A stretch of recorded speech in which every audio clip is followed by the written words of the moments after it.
Base វគ្គទី11រៀនចូលចិត្តក្នុងភាពឈឺចាប់បរិយាកាសនៃចិត្តស្រពេចស្រពិលបន្ទាប់ពីពាក្យដែលសុភានិយាយក្នុងវគ្គមុនក៏ខ្ញុំមិនស្រឡាញ់តែខ្ញុំក៏មិនអាចនិយាយថាមិនចាប់អារម្មណ៍រាវុធបានដើរចេញទៅដោយបេះដូងកំពុងតែឈឺចាប់ទោះបីពាក្យនោះមិនមែនការបដិសេធច្បាស់ក៏ដោយក៏វាបានបំផ្លាញសេចក្តីសង្ឃឹមរបស់គាត់យ៉ាងស្រួល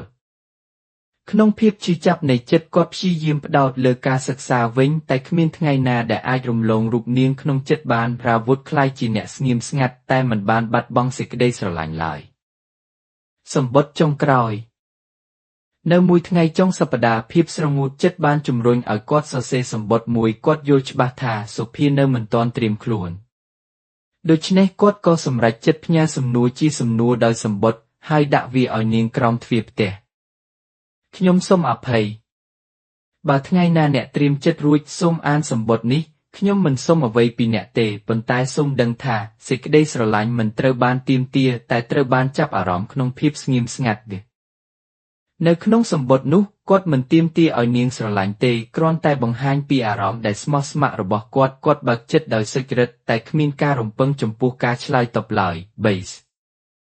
សង្ខេបចំណុចសំខាន់នៃវគ្គទី11រៀនចូលចិត្តក្នុងភាពឈឺចាប់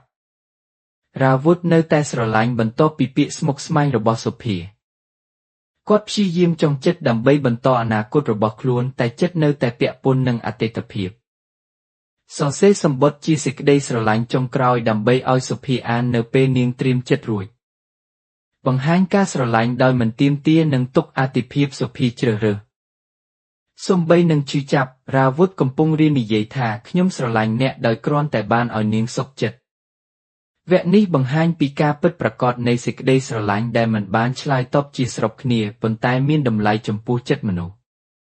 ចំពោះសុភាវាគឺជាថ្ងៃចាប់ផ្ដើមគិតអំពីគោលសេចក្តីស្រឡាញ់ពិតហើយចំពោះរាវុធវាជាការរៀនចូលចិត្តនរណាម្នាក់ទោះក្នុងការឈឺចាប់ក៏ដោយ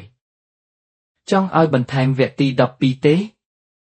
វគ្គទី12ពេលវេលាហើយស្នេហ៍វិញពេលវេលាបែបនេះអារម្មណ៍ចាប់ផ្ដើមនិយាយឡើងវិញបន្ទាប់ពីខែជាច្រើននៃភាពស្ងៀមស្ងាត់ទាំងរវល់ក្នុងជីវិតប្រឡងសិក្សានិងការកែប្រែខ្លួនដើម្បីក្លាយជាបុគ្គលរឹងមាំសុភាបានមកស្រមៃឡើងវិញអំពីរូបមនុស្សម្នាក់ដែលមិនដែលទាមទារប៉ុន្តែស្មោះការលែងឃើញរាវុធជាប្រចាំគឺជាពេលវេលាដ៏ស្ងប់ស្ងាត់ដែលធ្វើឲ្យចិត្តនាងចាប់ផ្ដើមនិយាយជំនួសថ្ងៃមួយក្រោយបិទផ្លូវចិត្តបានយូរសុភីចាប់កាន់សម្បត្តិដែលដាក់ជាសារគឺសុំអភ័យនៅក្រោមទ្វារនាងបើកវាយ៉ាងស្ទើរមិនអាចកាន់ចិត្តបានបន្ទាប់ពីអានពាក្យទាំងអស់នាងហៀរគ្រប់ទឹកភ្នែកនៅពេលឃើញគេគូសខ្សែចុងក្រោយស្នេហ៍មិនមែនជាបទល្មើសបើជាអារម្មណ៍ចេះស្រឡាញ់ដោយស្មោះពាក្យនោះដូចបន្លឺចិត្តសុភាឡើងវិញវាមិនមែនជាការតវ៉ាឬស្នើសុំឲ្យស្រឡាញ់វិញនោះទេតែវាជាពាក្យរំលឹកដ៏ស្ងៀមស្ងាត់ដែលធ្វើឲ្យនាងនឹកចិត្តដល់គាត់ដល់ទឹកចិត្តល្អដល់ភាពអត់ឈឺចាប់និងចេះគោរពចិត្តគេពេលវេលាចាប់ផ្ដើមទទួលស្គាល់ចិត្តខ្លួននាងចាប់ផ្ដើមសួរខ្លួនឯងតើអ្វីបានធ្វើឲ្យនាងគ្រប់ទឹកភ្នែកតើអ្វីបានធ្វើឲ្យចិត្តរំញោចពេលឃើញអក្សរស្លឹកសម្បត្តិនិងស្នេហ៍ឈឺមួយបែបនោះចម្លើយតែមួយពេលវេលានៅតែហៅស្នេហ៍នោះវិញនាងមិនអាចមើលរាវុធជាមនុស្សធ្លាប់ស្រឡាញ់និងឈប់នឹកឃើញបានឡើយបេះដូងរបស់នាងចាប់ផ្ដើមស្គាល់ថាការស្រឡាញ់មិនមែនត្រូវតែឆ្លើយតបភ្លាមទេតែវាកើតឡើងស្រួលតាមបែបភាពស្មោះនិងអត់ធ្មត់សង្ខេបចំណុចសំខាន់នៃវគ្គទី12ពេលវេលាហៅស្នេហ៍វិញពេលវេលាជួយសុភាចាប់ផ្ដើមស្គាល់អារម្មណ៍របស់នាងដោយស្មោះសម្បត្តិរាវុធក្លាយជាសារមួយដែលបើកចិត្តសុភាឡើងវិញពាក្យស្នេហ៍ចុងក្រោយគឺស្មោះគឺជាសំឡេងឆ្ងាយដែលធ្វើឲ្យចិត្តត្រឡប់មកវិញសុភាចាប់ផ្ដើមនឹកឃើញថាស្នេហ៍មិនចាំបាច់មានការទាមទារតែអាចចាប់ផ្ដើមបានវិញតាមបែបឆ្ងាយចិត្តនាងបើកចំហទោះមិនទាន់ព្រមស្រឡាញ់ក៏ដោយនាងបានចាប់ផ្ដើមទទួលស្គាល់ថាគាត់គឺមនុស្សដែលមានទីតាំងក្នុងចិត្ត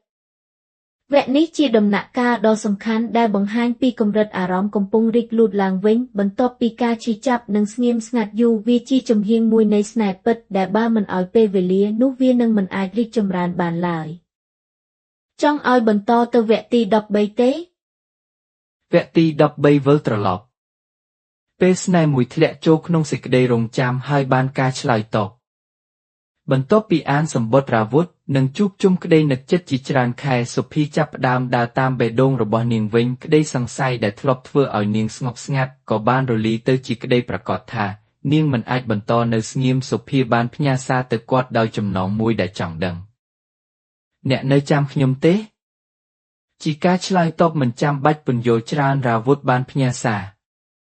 បេះដូងដែលនៅស្ងើចមិនចាំបាច់សួរថាចាំទេ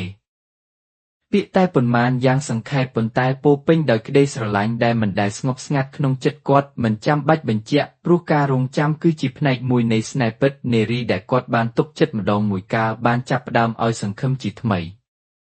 វគ្គនេះសម្ដែងពីភាពទទួលស្គាល់នៃចិត្តពីទាំងពីរជើងដោយគ្មានពាក្យស្រឡាញ់តែពោពេញដោយការចងចាំស្មោះត្រង់និងចិត្តមិនដែលបែកបាក់សង្ខេបចំណុចសំខាន់នៃវគ្គទី13សុភីចាប់ផ្ដើមស្វែងរករាវុធវិញដោយផ្ញើសាររបួសចិត្ត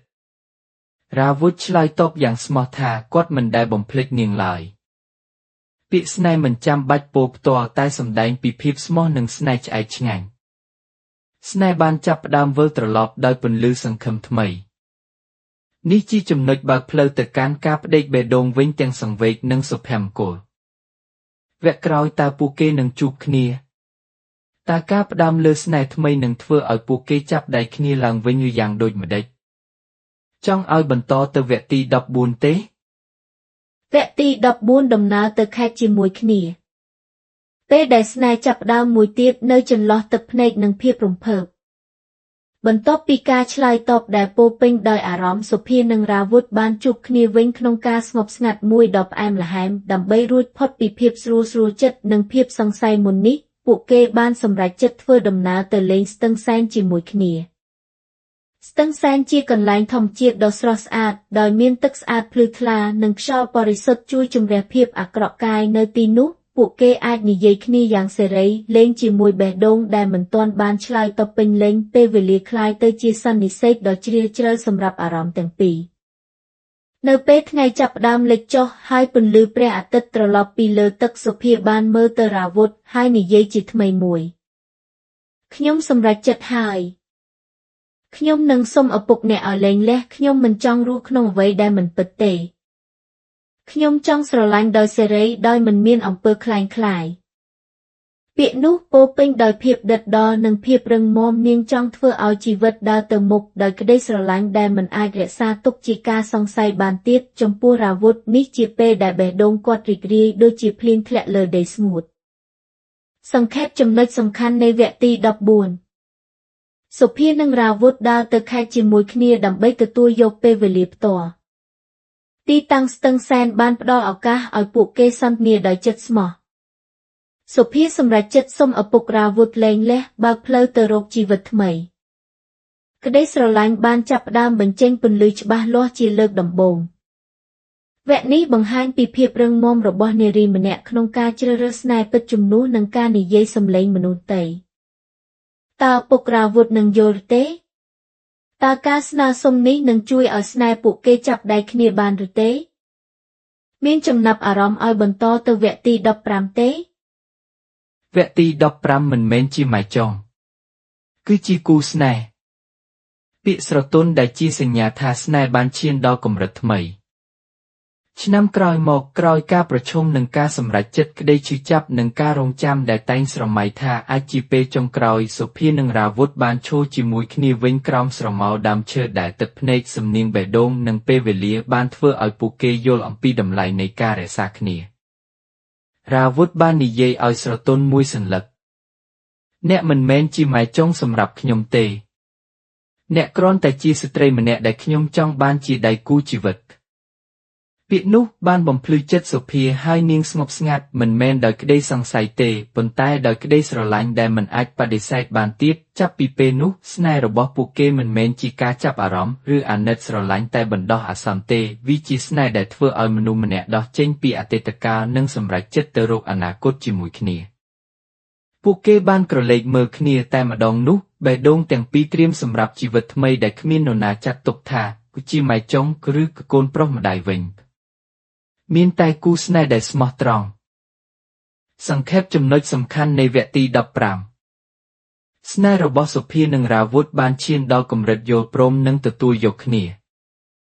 រាវុធបដិសេធចំណងកុម៉ៃចុងក៏ដោយព្រមានពាក្យស្រទន់ដែលជាសញ្ញានៃភាពស្មោះសុភាបានទទួលយកក្តីស្រឡាញ់នោះដោយបេះដូងឆ្លាតនិងរឹងមាំពួកគេក្លាយជាគូស្នេហ៍ពិតប្រាកដដែលមិនមានអតីតកាលជារបាំងទៀតខាងក្រោមនេះជាបំណាស់បញ្ចប់រឿងនិងសង្ខេបចំណុចសំខាន់ទាំងអស់នៃរឿងលងស្នេហ៍ម៉ៃចុងរឿងស្នេហាដ៏វង្វេងនិងរំភើបសាច់ដុំចិត្តរបស់យុវជនកំពុងស្វែងរកអារម្មណ៍ពិតប្រាកដនៅក្នុងភាពចម្ងល់រវាងស្រឡាញ់និងគួរឬអត់គួរស្រឡាញ់លងស្នេហ៍ម៉ៃចុងប្រឡំលោកចំនួន15វគ្គស្ទីលស្នេហាវងជំទង់សេចក្តីសង្ខេបចុងក្រោយក្នុងរឿងនេះរាវុធយុវជនវ័យទើបបញ្ចប់វិទ្យាល័យបានគិតស្រឡាញ់សុភាបន្ទាប់ពីគាត់ក្លាយជាផ្នែកមួយនៃគ្រួសារថ្មីរបស់គេទោះបីសុភាមានស្ថានភាពជាម៉ៃចុងជាប្រភពកើតនៃភាពស្ទាក់ស្ទើរចិត្តប៉ុន្តែស្នេហ៍ស្មោះនិងក្តីរួសរាយរបស់នាងបានធ្វើឲ្យបេះដូងរបស់គេធ្លាក់ចូលមិនចេះទល់តែរឿងមិនស្រួលជាខ្សែត្រង់នោះទេមានភាពស្មុគស្មាញអារម្មណ៍ឆេវឆាវក្តីអង្គុយចិត្តអស់សង្ឃឹមនិងសំណើចរបស់ការរងចាំការយល់ច្រឡំទំនាក់ទំនងមិនច្បាស់និងអតីតកាលរបស់សុភាបានបង្កឲ្យរាវុធដឹងថាស្នេហ៍មិនមែនតែស្រឡាញ់នោះទេតែត្រូវដឹងពេលដើរចេញហើយក៏ត្រូវដឹងពេលវិលត្រឡប់វិញនៅវគ្គចុងក្រោយស្នេហ៍មិនចាំបាច់ត្រូវបានគេថាត្រឹមត្រូវពេលសុភាបើកបង្ហាញអារម្មណ៍និងបោះបង់បញ្ហាពិចារណាចាស់នៃគឺម៉ៃចុងគឺជាពេលដែលស្នេហ៍ពិតប្រាកដបានចាប់ផ្ដើមពួកគេប្រឈមមុខនឹងអនាគតដោយមិនខ្លាចចោទប្រកាន់ពីសង្គមឬអតីតកាលដ៏ចម្រូងចម្រាសអ្នកមិនមែនជាម៉ៃចុងសម្រាប់ខ្ញុំទេអ្នកគ្រាន់តែជាស្រីជាតិដែលខ្ញុំចង់បានជាដៃគូជីវិតចំណុចសំខាន់នៃរឿងនេះទាំងមូលស្នេហ៍វ័យជំទង់ក្នុងស្ថានភាពមិនធម្មតាអូរាវុធស្រឡាញ់សុភាជាមនុស្សដែលត្រូវបានគេណែនាំថាជាម៉ៃចុងប៉ុន្តែអារម្មណ៍របស់គេស្មោះនិងស្ងប់ស្ងាត់ចម្ងល់និងភាពស្ទាក់ស្ទើរនៃអារម្មណ៍អារម្មណ៍រវាងគូស្រឡាញ់និងគឺមិនគួរស្រឡាញ់គឺបង្កការរំភើបចិត្តនិងតាំងអារម្មណ៍ខ្លាំងការរងចាំនិងភាពស្មុគស្មាញក្នុងស្នេហា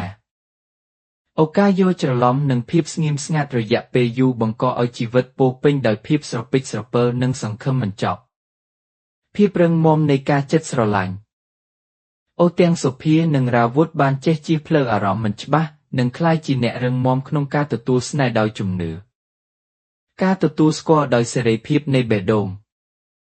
សុភាបានសម្រេចចិត្តចាកចេញពីអនាគតគ្រួសារមិនស្រួលដើម្បីរស់ដោយខ្លួនឯងនិងស្រឡាញ់ដោយសេរីភាពពិតប្រាកដស្ទីលនៃរឿងប្រើភាសាស្នេហាស្រទន់ចម្រាញ់អារម្មណ៍យ៉ាងទន់ភ្លន់ស្ទីល Young Adult Romantic Drama បែបកំណត់ហេតុអារម្មណ៍បញ្ចូលជំនួសឃ្លាដែលជាពាក្យស្រឡាញ់ដ៏រឹងមាំនិងមានកម្រិតបញ្ចប់យ៉ាងស្រស់ស្អាតចុងបញ្ចប់ស្នេហ៍មិនមែនជាអំពើត្រូវឬខុសតែវាជាជម្រើសរបស់បេះដូងដែលក៏មានសិទ្ធិស្រឡាញ់ដូចគ្នានឹងសិទ្ធិដកខ្លួននៅក្នុងភាពស្មុគស្មាញបេះដូងមានបំណងខ្លាំងជាងអ្វីទាំងអស់និងរឿងនេះបានបញ្ចប់លើការយល់ថាគឺស្នេហ៍ពិតមិនមែនត្រូវបានអនុញ្ញាតដោយស្ថានភាពបច្ចុប្បន្នទេប៉ុន្តែដោយភាពត្រៀមចិត្តនិងភាពស្មោះជាមួយអារម្មណ៍ជាក់ស្ដែងចប់រឿងតើអ្នកចង់ឲ្យមានភាពបន្ថែមខ្នាត mini series បន្តជីវិតបន្ទាប់របស់ពួកគេទេ